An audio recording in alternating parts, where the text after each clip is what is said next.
Study champs में आप सभी का स्वागत है। आज हम लोग रेलवे एग्जाम्स के लिए जीके जी सीरीज का पार्ट 23 देखने जा रहे हैं। हमारा पहला प्रश्न है, यदि बर्फ के टुकड़े को पिघलाकर पानी बनाया जाए तो तापमान स्थिर रहते हुए कौन सा गुण मुख्य रूप से बदलता है? तो इसका सही उत्तर है ऑप्शन नंबर बी, अवस्था। तो जब भी मान लो कि बर्फ का जो टुकड़ा है, ठीक है, इसको अगर हम लोग पिघलाते हैं तो ये क्या होता है, ये हमारा पानी बन जाता है। ठीक है, ये तो एक तरीके का कैसा चेंज है, ये हमारा एक फिजिकल यानी कि एक भौतिक परिवर्तन होता है। ठीक है,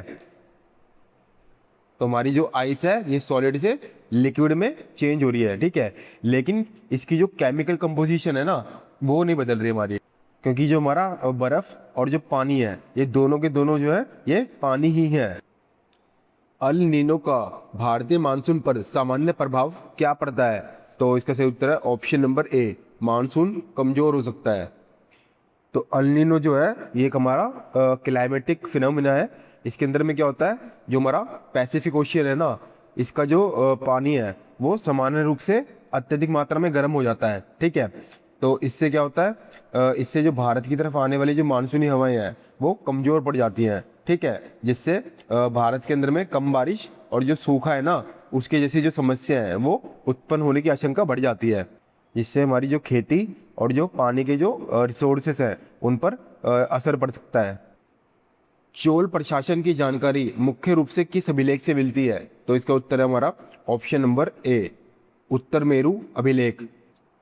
तो चोल प्रशासन की जो सबसे इंपॉर्टेंट जानकारियां हैं वो उत्तर मेरु अभिलेख से मिलती हैं। ये अभिलेख तमिलनाडु के कांचीपुरम डिस्ट्रिक्ट के जो उत्तर मेरु विलेज है ये वहाँ से मिला है।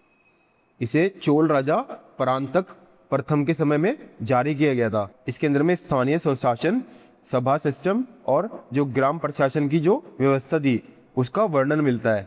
इसके अलावा हमारा जो हाथी गुम्फा अभिलेख है ये कलिंग नरेश खारवेल से संबंधित है। और जो हमारा जूनागढ़ अभिलेख है ये जो शक राजा थे ना, रुद्रदामन, ये उनसे संबंधित है। और जो हमारा प्रयाग प्रशस्ति है ये समुद्रगुप्त के जो दरबारी कवि हरिशेन उनके द्वारा रचित है। आरएनए का मुख्य कार्य क्या है? तो इसका सही उत्तर है ऑप्शन नंबर ए, प्रोटीन संश्लेषण में सहायता। तो आरएनए का पूरा नाम होता है राइबो न्यूक्लिक एसिड। इसका मेन काम जो है वो प्रोटीन का निर्माण करने में मदद करना होता है। आरएनए क्या करता है, ये जो डीएनए होता है ना, इससे जो है जेनेटिक इंफॉर्मेशन लेके प्रोटीन बनाने की जो प्रोसेस है उसमें इंपॉर्टेंट रोल प्ले करता है।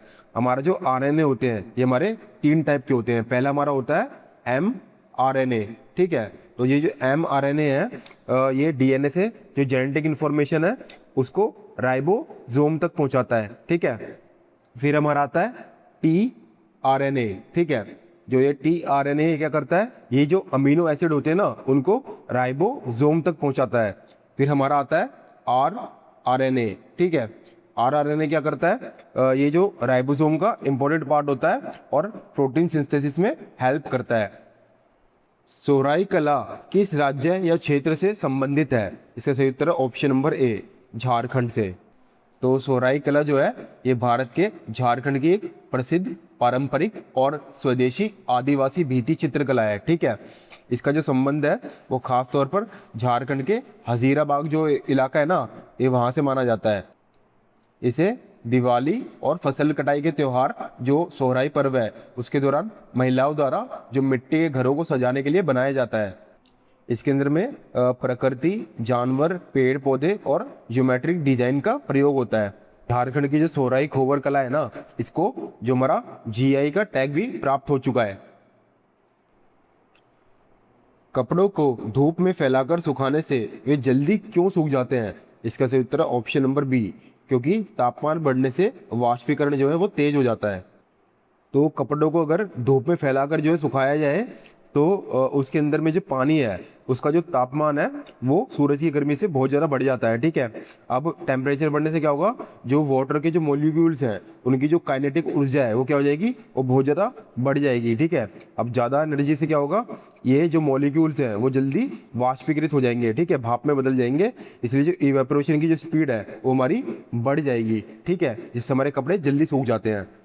दूसरा है हमारा कि कपड़े अगर हम फैला के सुखाते हैं ना तो उससे क्या होता है, जो हमारा सरफेस एरिया जो होता है ना, यानी कि हमारा जो सतह का क्षेत्रफल है वो बढ़ जाता है, जिससे अधिक धूप और हवा मिलने के कारण वाष्पीकरण जो है वो बढ़ जाता है। पश्चिमी विक्षोभ भारत में मुख्यतः किस ऋतु में वर्षा लाते हैं?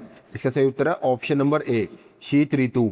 पश्चिमी विक्षोभ यानी कि जो वेस्टर्न डिस्टरबेंस है, ये जो भूमध्य सागर है ना हमारा, उस क्षेत्र में उत्पन्न होने वाला जो चक्रवाती तूफान है, ठीक है, उसकी वजह से होता है।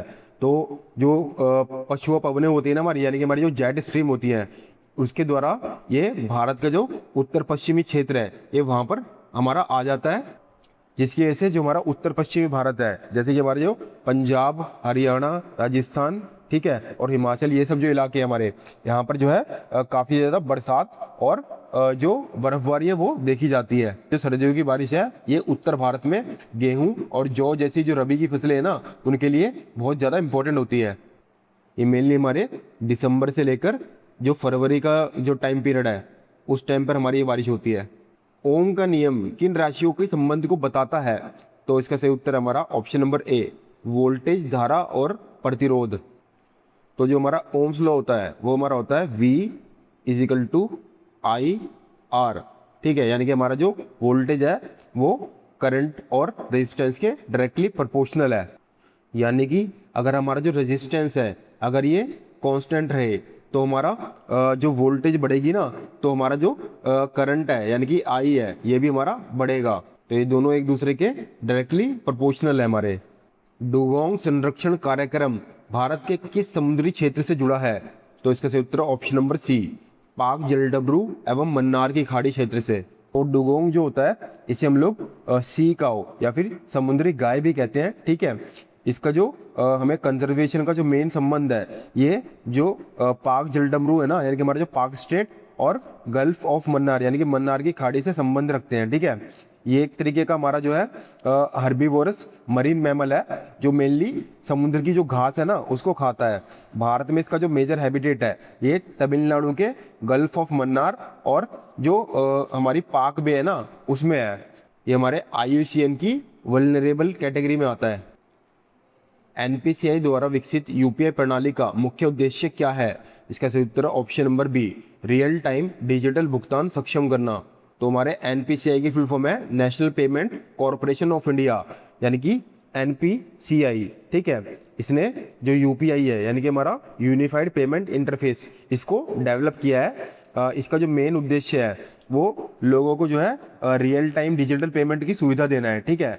जो बैंक अकाउंट से डायरेक्टली हमारे मोबाइल के माध्यम से पैसा जो है वो ट्रांसफ़र हो जाता है और 24/7 जो है फास्ट और सिक्योर ट्रांजैक्शन हमारा हो जाता है इसमें। UPI को NPCI ने कब लॉन्च किया था? इसे वर्ष 2016 के अंदर में जो है विकसित किया गया था। रेड डाटा बुक किससे संबंधित है? तो इसका सही उत्तर है ऑप्शन नंबर ए, संकटग्रस्त प्रजातियों से। तो जो हमारी रेड डाटा बुक है इसके अंदर में ऐसे प्लांट और एनिमल की जो है लिस्ट होती है जो कि हमारे संकटग्रस्त या फिर जो है विलुप्त होने की कगार पे होते हैं, ठीक है। इसे हमारी IUCN यानी कि international union for conservation of nature जो है मेंटेन करता है। इसका जो मेन उद्देश्य है वो जितनी भी हमारी एंडेंजर्ड स्पीसीज है उनकी कंजर्वेशन और प्रोटेक्शन करना। यक्षगन किस राज्य की पारंपरिक कला है? तो इसका सही उत्तर हमारा ऑप्शन नंबर ए, कर्नाटका। तो यक्षगन जो है ये कर्नाटक राज्य की एक प्रसिद्ध और पारंपरिक लोक रंगमंच और नृत्य नाटक कला है। इसमें डांस, म्यूजिक, एक्टिंग और कलरफुल कॉस्ट्यूम का कॉम्बिनेशन होता है। इसकी थीम अधिकतर रामायण और महाभारत जैसे जो हिंदू हमारे काव्य है ना उनसे ली जाती है। इसके अलावा जो केरल है, केरल के अंदर में हमारा जो कथकली और मोहिनी अट्टम फेमस है। हमारा जो असम है, असम के अंदर में बिहू और सतरिया डांस फेमस है। और हमारा जो महाराष्ट्र है यहाँ पर लावणी और तमाशा फेमस है। ये भी आपको याद रखने हैं। HTTPS में S किसको दर्शाता है? तो इसका सही उत्तर है ऑप्शन नंबर ए, सिक्योर को। तो HTTP की फुल फॉर्म होती है हाइपर टेक्स्ट ट्रांसफर प्रोटोकॉल। जब इसके पीछे S लग जाता है तो उस S का मतलब होता है hyper text transfer protocol secure, ठीक है। तो उसका मतलब होता है सिक्योर हमारा। तो HTTP जो है ये एक सिक्योर वर्जन है। इसमें जो है डाटा ट्रांसफर के दौरान जो एन्क्रिप्शन है ना उसका इस्तेमाल होता है, जिससे इंफॉर्मेशन को जो हैकर से सुरक्षा मिलती है। ठीक है, HTTPS में हमारा जो SSL या फिर TLS, ठीक है, यानी कि SSL क्या होता है हमारा सिक्योर सॉकेट लेयर, और TLS क्या होता है हमारा ट्रांसपोर्ट लेयर सिक्योरिटी। ठीक है, तो इन प्रोटोकॉल का यूज होता है। सिंधु घाटी सभ्यता का प्रमुख बंदरगाह कौन सा था? तो इसका सही उत्तर है ऑप्शन नंबर ए, लोथल। तो अभी के समय गुजरात में साबरमती नदी की जो सहायक नदी भोगवा नदी है, ठीक है, उस पे स्थित जो लोथल था, ये दुनिया का सबसे पुराना ज्ञात हमारा गोदीवाड़ा था, यानी कि डॉकयार्ड था। ठीक है, यहाँ पर जो है समुद्री व्यापार और परिवहन जो है वो होता था। तो आज हमने रेलवे एग्जाम्स के लिए GKG सीरीज का पार्ट 23 देखा। मैं आशा करता हूँ कि आपको ये पार्ट काफ़ी अच्छा लगा होगा। धन्यवाद।